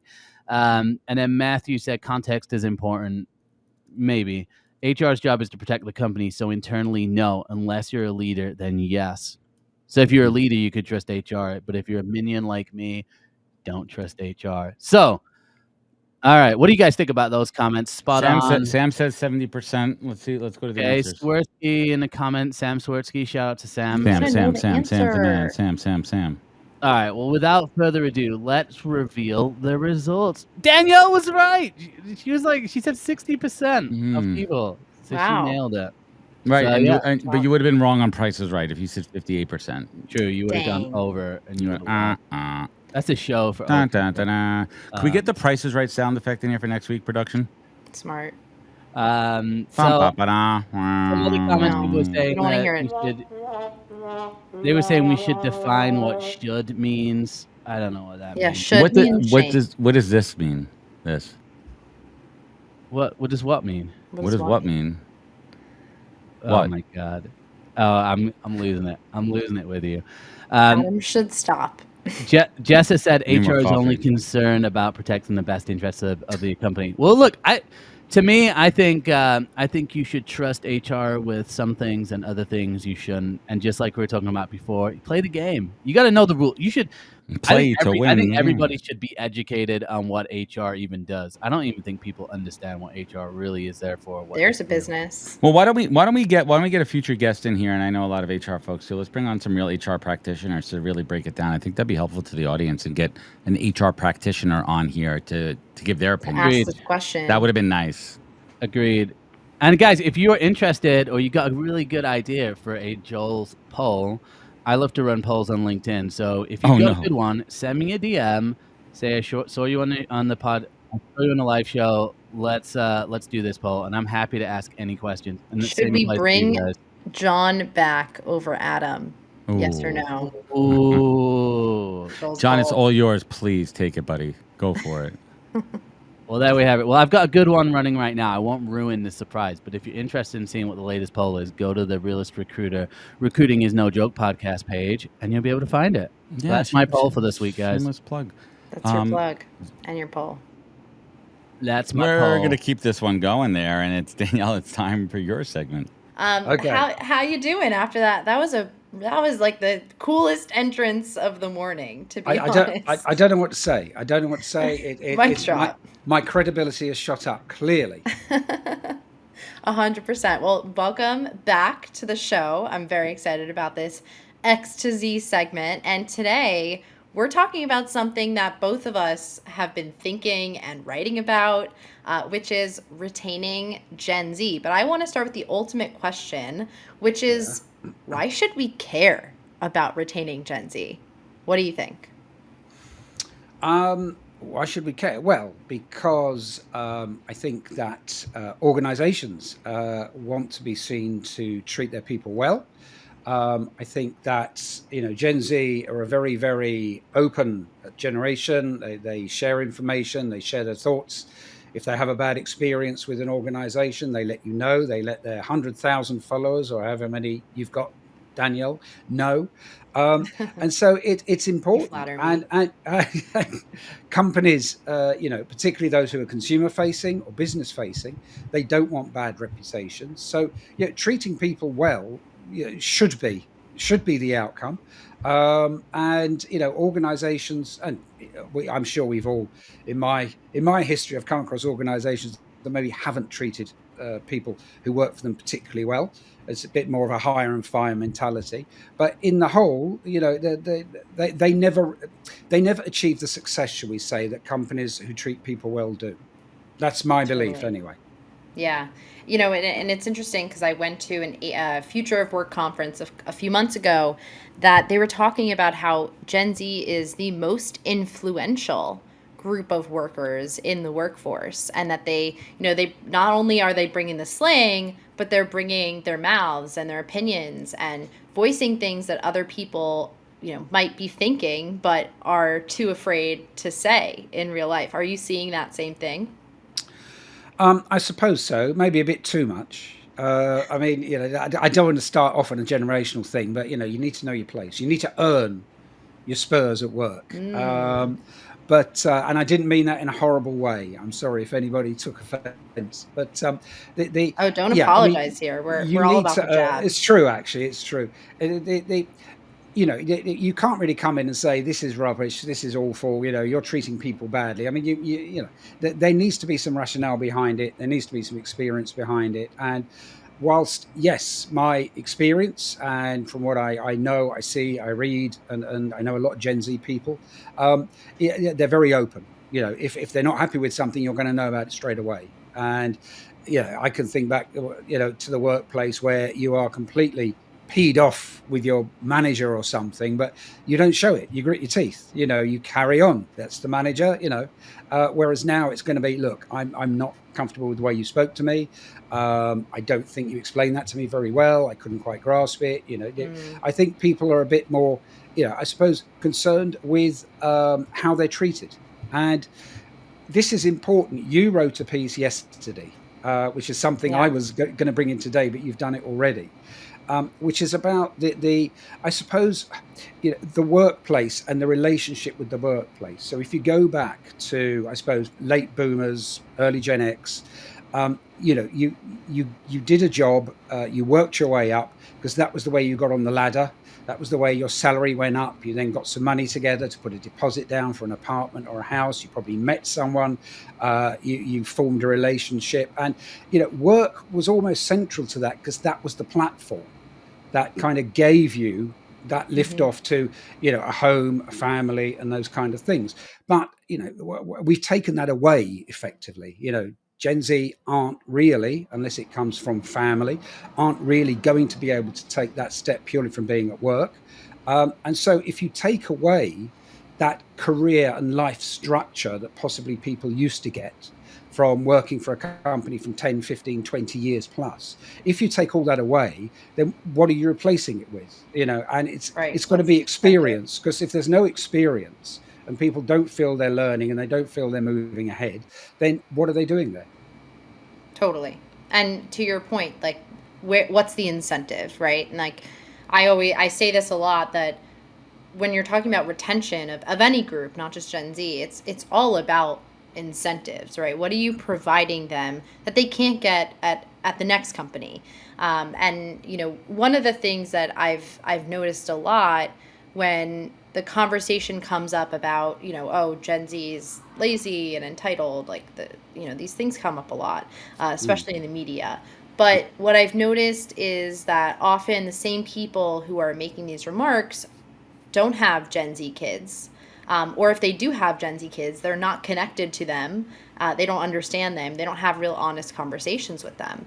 And I think that the only way and the best way forward to retain Gen Z is to notice that unconscious bias, right? To notice that you do have blind spots, and like with any group, right? And to build empathy and understanding for that generation's collective experiences. And I was sharing this in my post yesterday about how millennials started out in a bad position to buy homes, and it's only gotten worse. But for Gen Z, home prices have soared 50% in just the last 5 years. So essentially, if you didn't buy a home pre-pandemic, like, good luck, And I think it's different for boomers, right? So 72% of boomers said it was a good time to buy in 1985. And now 12% feel the same. 12% of current, potential home buyers. So, I always say that when you notice yourself saying these things or making generalizations, you have to realize that you're dealing with an entirely different generation that grew up with different incentives and maybe a lack thereof, and that we have to educate ourselves if we're judging any sort of group, right in that general context. Yeah. I'd be curious, like, to hear from you. What are maybe some strategies to help leaders, focus on that retention piece for Gen Z, given that they haven't dealt with this maybe style of management before, or style of self-leadership on the part of the younger workforce. What do you say to them? Like, if they're dealing with this for the first time? What, a manager? Well, I think I suppose there's two sides to this, really. And I'm using some hot off the press research from my friends at Cord, who are a messaging platform between candidates and recruiters, making hiring better and all that. And they've just done something with about 1,200 Gen Z, looking at why they want to change jobs and what they're looking for in the next job. And it's interesting that I suppose the biggest 3 or 4 were just a desire for change. So, reason for looking is, I'm pretty much done here. I've done what I can do. I'm not moving forward anywhere. I'm not learning anything. Salary is important, although interestingly, a lot of the research I've seen around particularly Gen Z, in terms of engagement, in terms of retention in the marketplace, salary is often not as important. But with this one, it is. Career advancement. A lot of them are still living at home. Yeah. Or flat sharing, and in a way that they know they can afford. Career advancement, lack of challenging and stimulating work. Now, I suppose if you go back to an older generation, they'd say perfect. But who wants work that's challenging and stimulating? It's just something we do from 9 to 5 so we can then go and have a life. So it's kind of, that is something I think, if you take away the progression, then you've got to I suppose, replace it with something. Yeah, you got a much more educated workforce nowadays. So we want exactly. That challenge. And they want that growth. And, all the conversations about skills-based hiring and people working on their skills and developing their skills. And they want the access to that. They want to be supported in that. So what they're looking for are some form of career growth, opportunity to develop their skills, positive. It's interesting. A positive work environment and culture, that comes up quite a lot in the research. I see. Not negative, just positive and upbeat, where I suppose people pull together and they feel it's a good place to be. Salary is important. Work-life balance, probably not so much. I think the debate around remote, flexible, hybrid, asynchronous working, I think kind of misses a bit of a point in that it's about flexibility.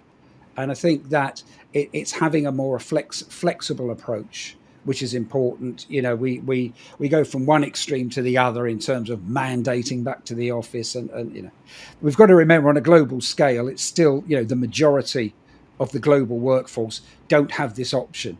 They do location-based work, whether it's construction, it's healthcare, it's hospitality, it's kind of, but for the noisy minority who do, I suppose, white-collar work and stuff, it's something they can do. But I think as long as they feel they have agency, one of the things I say is as long as they've got agency in how, when, and where they work, and particularly the how they work as well as the when, then that's what they're looking for. Yeah, it's a good point that you bring up, because I think we do leave out that sort of like blue collar, on the job group of workers that does, a lot of them are Gen Z, right? It's comprised of this generation, because who works at the coffee shop, right? Usually it's going to be someone who's like 30 and younger. And I think that's a good point that you bring up, and it's something that we kind of overlook, is the flexibility is really the thing that people are after. And it came up a lot in the early days talking about, return to office or the prospect of it, that people just want flexibility. They want the ability to know, just like summer Fridays, I can take some time to drop off my kids, or to go to a doctor's appointment, or to spend some extra time with my family, or traveling, or whatever I need to do at the end of the week. And therefore they prioritize their work, and they get it done in those 4.5 or 4 days. So I think that's a good point that you bring up. I also want to add, from an earlier edition of my newsletter that I dropped last week, I shared a little bit more about Simone Biles and why we've seen her rise, from a few years ago to now, what she's been doing, focusing on her mental health. She was supported by a really strong support system, including her family and her coaches. But I revealed the 3-step process to unlocking the Biles in Gen Z, which might sound a little queasy, but I promise it is some good content. And the 3-step process is, the first one is encouraging open communication, right? And to your point, proactively asking what our goals are, what might be getting in the way of pursuing those goals, how can you help remove the roadblocks, the bi-directional feedback, creating the conversation, some of the things we talked about earlier this morning. The second step is empathetic leadership, right? Like making sure that you are listening to what people need, and you are staying flexible. And the third one, emphasizing choice, right? It's a choice to show up to work. It's a choice to, show up with your, with great intentions and working hard and wanting to learn more, to your point earlier. And just emphasizing that choice is something that's often overlooked. But I wanted to wrap it up with, I guess, a final question to you is, what do you feel like people need to know more about Gen Z, or just need to focus on a little bit more? What's something you've learned? I think that what do people need to understand more? I think that from an older age group, all you hear about is entitlement, and they want things all their own way, or they're on their devices all the time. They're not listening, not paying attention. I think that it needs to be, I suppose, a bit more understanding, a bit more open. We've got this multi-generational workforce, which will continue, because very few people I know who are heading into retirement phase ever intend to retire. So that's going to make it, a very different kind of workforce. And I think it's this mutual respect thing. It's just kind of not feeling in any way different, superior, or I had to go through years of being an apprentice and they come in and do all this stuff straight away. It's a totally different mindset that needs to be adopted. Love it. All right. Well, thanks for joining us again, Mervyn, and we'll see you back here again. Thanks for having me. Well, that was insightful. I love it. That was fantastic. And speaking of insightful, let's get into a hot topic right here. We're going to keep this one real quick here. Hot take. Danielle, cover letters, cop or drop? Drop. Why? It seems like, from what I hear, they're not read, and people don't want to put any effort into them. And AI can generate cover letters, so like I feel like it's just kind of a waste of time. Like Joel was saying, we're like we're kind of lying about cover letters. Like let's just be real. Like no one's reading them, and no one wants to do them. Let's get rid of them. Joel. I think some tight, a few sentences at the top of your resume indicating intent is enough. Love it. Joel. I mean, I think it matters when it matters, like if someone's really hung up on a cover letter. But I would say in the decade I've been in recruitment, I haven't run into too many hiring managers that have really insisted on a cover letter or even mentioned like, I want to see one. So they matter if it says on the job description, obviously put a cover letter in. Outside of that, I think it's kind of one of those topics that just needs to kind of like the open work banner. It just needs to go away. My hot take real quick. First and foremost, companies needs to change the requirements and check their ATS when people are applying that says cover letter required. If it's really not required, remove it. Only place for a cover letter is if you need to explain a career pivot or a career gap. Otherwise, we know who you are. We could look at your resume, ditch the cover letters. Let's get a word from our sponsors.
Well, shout out to Aaron. Thank you, Aaron. And I am super excited here. We have Michael Dickerson in the house. Michael, welcome. How are you?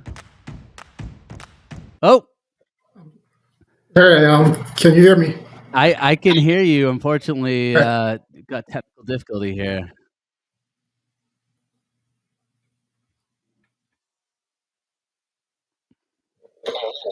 I can hear you.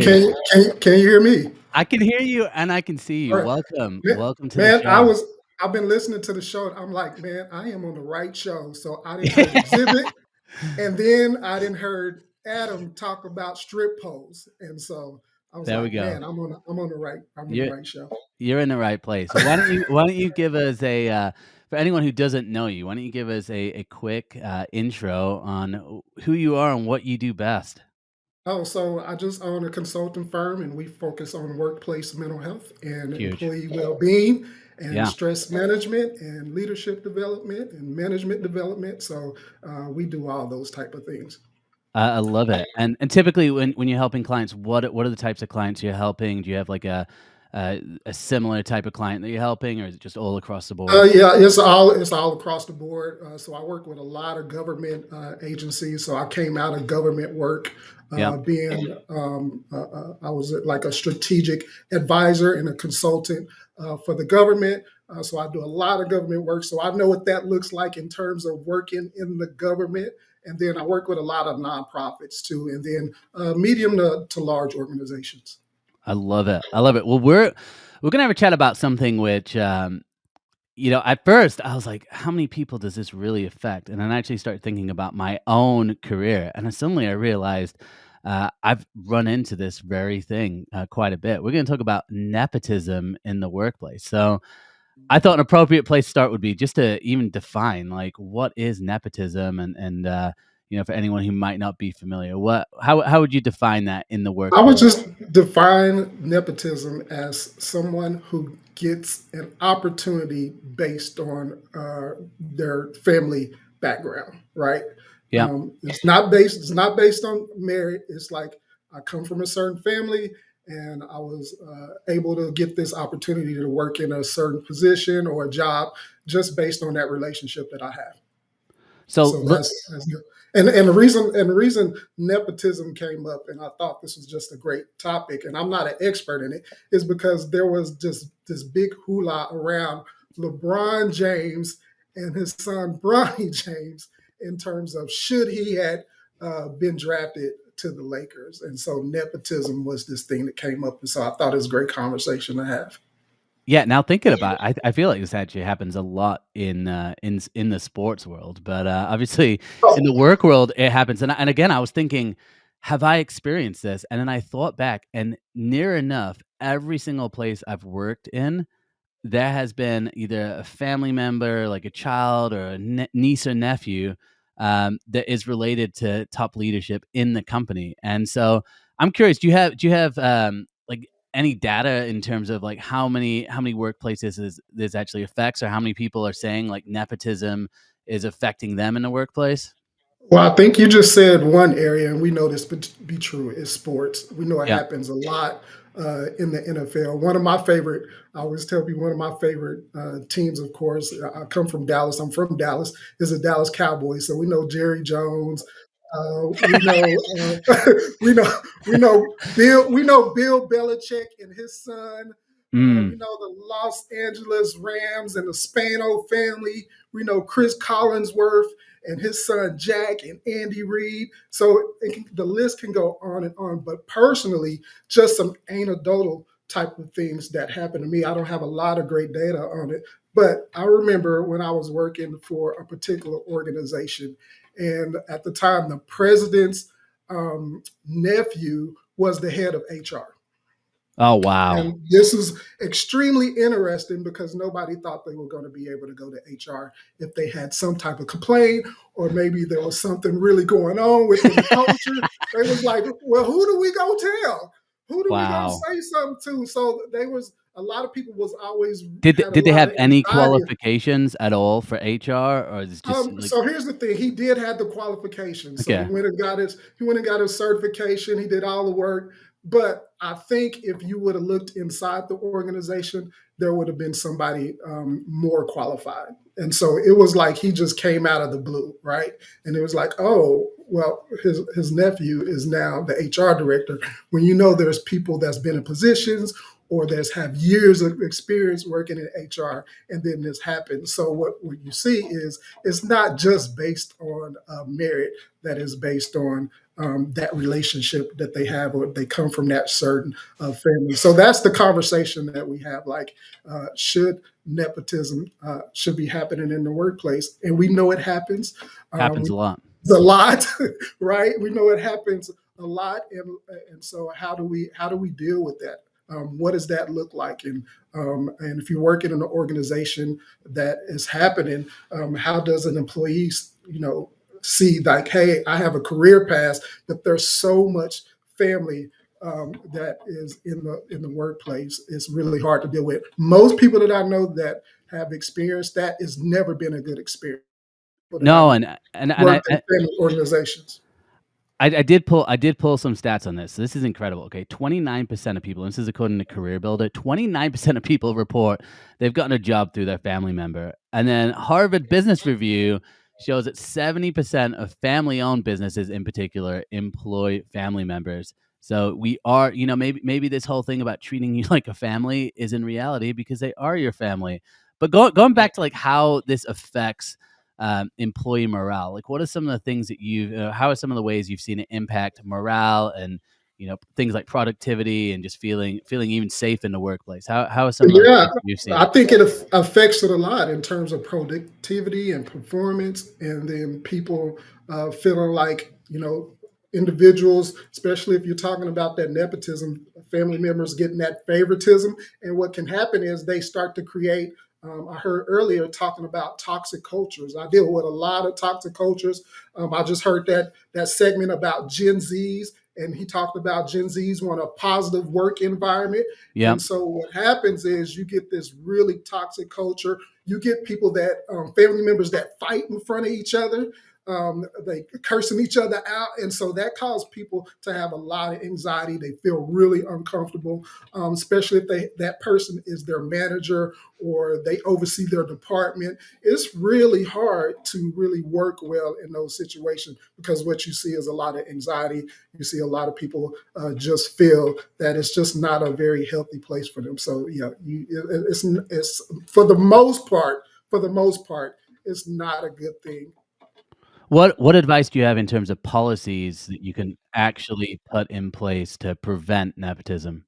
Yeah, so I don't know if there are some policies that you can put in place because when you start talking about owners, if we're talking about huge sports teams and you have the owner of the sports team putting their son in a coaching position, what can you do?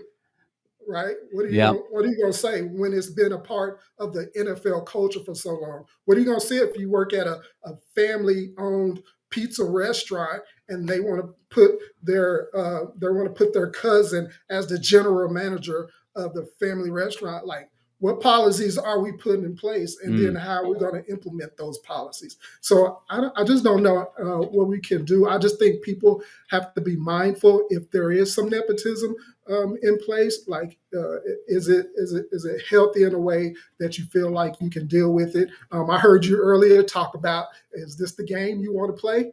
And so if this is a game you want to play, you definitely have to know the rules. And so if you're going to be in those type of environments, and those type of situations, just know what you're dealing with and just play the game to the best of your ability. Yeah, well said. Well, Michael, I appreciate all your insights. Where can people find out more about you? Where can they connect with you? Yeah, definitely on LinkedIn. And then you can go to my website, dickersoncg.com. I did see that too. Absolutely. Did the podcast sponsored by Fountain. That was great. Yeah. And check me out on Adam. So, and Adam, hey, I want to be invited to the dinner in San Diego in Shrum next year. I heard y'all had some I want to good be food. invited to that too.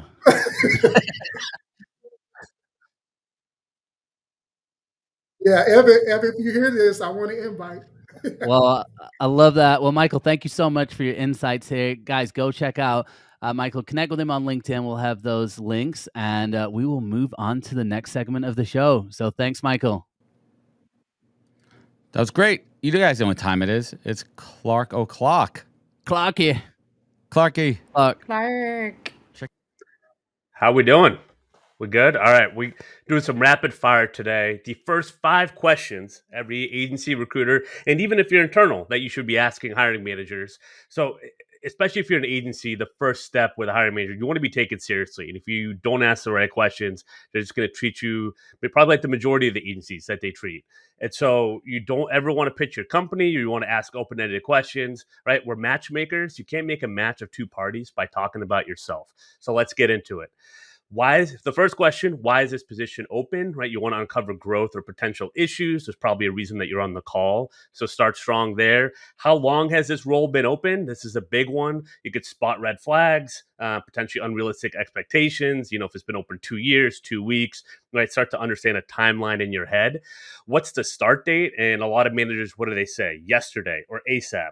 Right. So the follow-up is, well, what's the consequence for this role not being filled, right? Or not being filled by a certain timeline, right? Start to make them help you understand the urgency, right? And so you can prioritize your own efforts too on the type of client that it's going to be.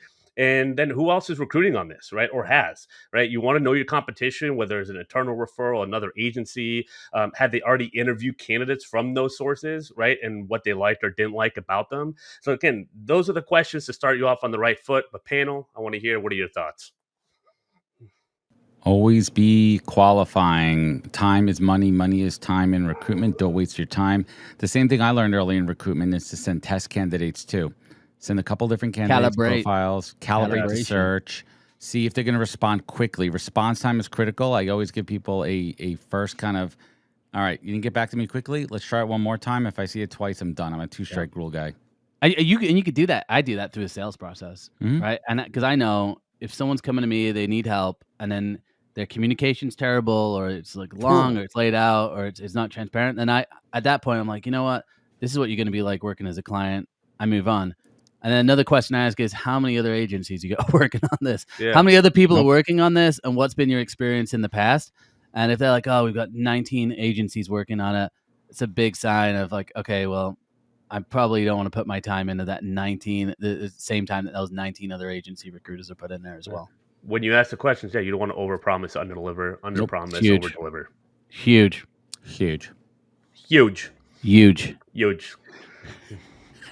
All right, guys. Are we done? We're going back to Clark. Well, what's a green flag question? Green flag, like a question or a green flag? What's something you ask? Like, what are some of those like green flags you like to see? The complete opposite of everything I just said. Yeah. Well, in terms of like a client response, well, if they're on it, I mean, I think they're willing to set like a weekly time to talk, like going forward to calibrate to what you guys mentioned. If they do give clear feedback and they don't want to just stick to email, right? They're willing to get on the phone and actually figure it out, and they seem invested. Those are the things you look for in the first week or two. And as Joel said, you can pretty much tell within a couple of weeks what type of client they're going to be. Sometimes you don't find out in the first call, but you find out in the first week. That's a lot better than 6 months in, 12 months in, hanging on to a role, which I've seen, unfortunately, too many times. Would a green flag also be like that they're concerned about how the person will fit in with the team, not just the qualifications? Yes. Yeah. Absolutely. The culture is big, but like, what is, finding out what does that mean? Like, start to define culture. A lot of people probably haven't said it out loud. So start to get an understanding of what it means from their perspective, how they view their team. Do they need someone that's more extroverted, introverted, and make them give reasoning as to why. Right. And then you can start to see if it makes sense. And that's underlying the theme is make it make sense. And that's everything in recruiting, because it's about communication, and they're telling you what they want. And sometimes you got to challenge people on that in the beginning. Guys, I feel like I'd be a good recruiter. Should I like jump on the bandwagon or? It's a great time to be a recruiter. Said no recruiter ever. That's what I've heard. Struggle is real. The struggle is real. Clark, we appreciate you, man. We appreciate you. We like you coming in and kind of wrapping us up there with Clark's hot takes. Clark, where could folks find you? Where could they connect? Where could they learn more? Clark Wilcox, 2 L's on LinkedIn, digitalrecruiter.io. Connect with me, shoot me a message. We got the podcast, we got a bunch of stuff going on. It's a real deal. Clark is a real deal. Knows what he's talking about. Clark, thank you so much for joining us today. And everybody at home, thank you for spending the last couple of hours with Joel, Danielle, and I. We value you. We value your time. So thank you for enjoying with us. You know where to spend your Tuesday mornings, every Tuesday morning, 10 a.m. here on the East Coast, 7 a.m. out on the left coast. Big shout out to our sponsors.